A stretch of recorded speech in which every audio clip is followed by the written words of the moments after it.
Hello dear students, welcome to Deepika's Bio World. In previous video we discussed some introduction and history of biotechnology principles and processes. In this video we are going to discuss tools of genetic engineering. Genetic engineering or recombinant DNA technology involves alteration of the gene structure at the molecular level.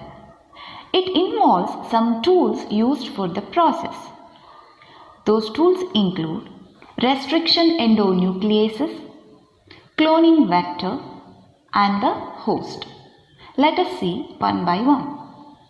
Restriction endonuclease. If you see the terminology, we can split it into three: nucleases, endo, and restriction. What are nucleases? Enzymes which cleave nucleic acid, that is both DNA and RNA, it is called nuclease. What is endo? Endo means inside. So the enzyme which cleaves nucleic acid inside, not from outside, inside, is called endonuclease. What is restriction? In bacteria, to tackle with its enemies such as viruses, there is a system called restriction system. That restriction system which restricts the entry and multiplication of other organisms inside bacteria, that system is made up of set of enzymes and proteins. That group of enzymes is called restriction enzymes.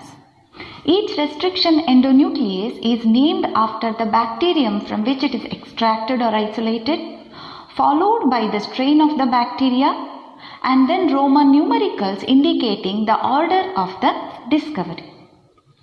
Here are some examples how restriction endonucleases are named. For example, EcoR1. Here E stands for Escherichia. CO is taken from the species coli.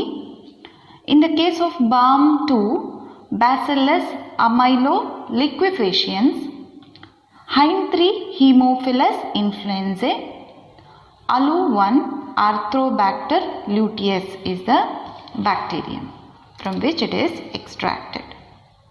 It is Werner Arber and Hamilton Smith who discovered restriction endonucleases, and Daniel Nathans used in his experiments. All of them shared Nobel Prize for this discovery. Restriction endonuclease is classified into four types based on what is the recognition sequence, what is the cleavage site, whether it is inside the recognition sequence or outside the recognition sequence, what is the subunit composition and the cofactor requirement of the enzyme. Most of the restriction enzymes which are used in the lab are type 2 enzymes. They cleave inside the recognition sequence, whereas type 1, which is not usually used, that cleaves at the random sites outside of the recognition sequence. These restriction enzymes identify only specific sequence called a restriction site on DNA. That restriction site or the recognition site consists of 4 base pairs, 5 base pairs, or 6 or 7 base pairs. Accordingly, it is called a 4 base pair cutter, 5 base pair cutter, etc. Restriction enzymes are palindromes. Palindromes are the sequences which are read the same both forward and backward. If you take particular direction 5' to 3', then the sequence reads the same on both the strands. If you take EcoR1, it has palindromic sequence recognition site GAA-TTC from 5' to 3' direction on both the strands. Hydrolysis at the restriction site can produce two types of ends. One is blunt end, another one is a sticky end. Blunt end or even end means the cleave is at the same point on both the strands. Example, ALU and He3. Sticky end or the staggered end means cleavage is at different points, such as our eco R1. Length of restriction fragments produced varies from REN to REN. If you take plasmid PBr322, then eco R1 produces the cut at only one site, whereas ALO1 produces a cut at 14 different sites. Accordingly, restriction fragment also varies. So dear students, once DNA is cut into fragments, we have to separate those fragments. Procedure used for that separation is called gel electrophoresis. Gel electrophoresis means in the electric field, using gel as the matrix or the bed on which DNA can move, we are separating DNA fragments.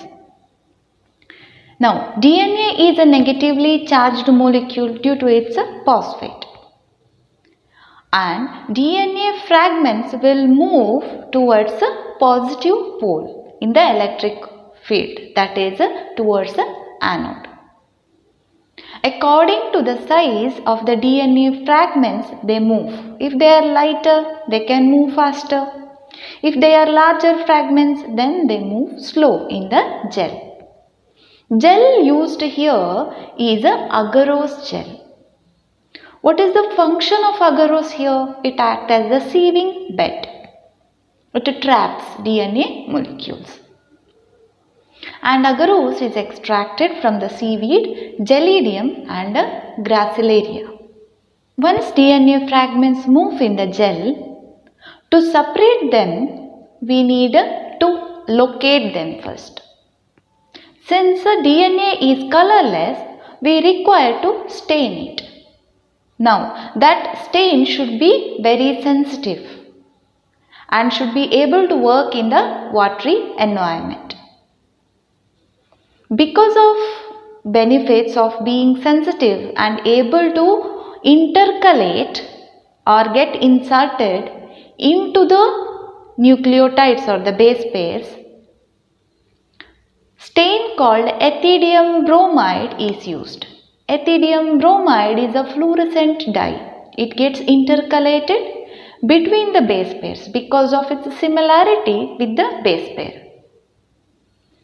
And this ethidium bromide gives an orange color once it fluoresces under the UV light. So you can observe it under UV light. Only disadvantage of ethidium bromide is that it is a potent carcinogenic agent or the mutagen. Once we stain DNA fragments using ethidium bromide on the gel, we have to cut the pieces of the gel containing DNA fragment and separate or extract that DNA from the gel. This process is called elution.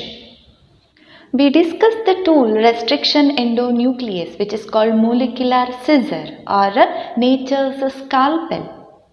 We have one more tool called DNA ligase, which is called molecular stitcher, because it ligates or stitches two different DNA fragments together and makes a recombinant DNA.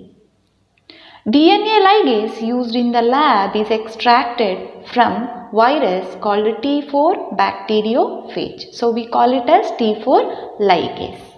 Dear students, in next video we will be discussing cloning vectors. Until then, stay tuned. Please like and subscribe. Thank you.